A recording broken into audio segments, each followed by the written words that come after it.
Og så Susanne Gustavsen fra Holbæk. Det ser ud til at lykkes nu. Og fra en spidsvinkel til 1-0.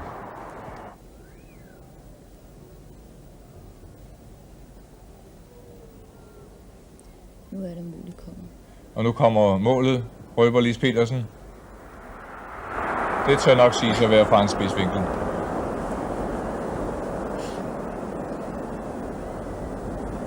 Lene.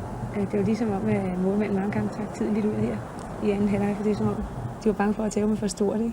Ja. De havde i hvert fald ikke travlt, når de skulle sparke ud. Det burde de have haft, når de var 2 mål bagude. det mener jeg også, man burde.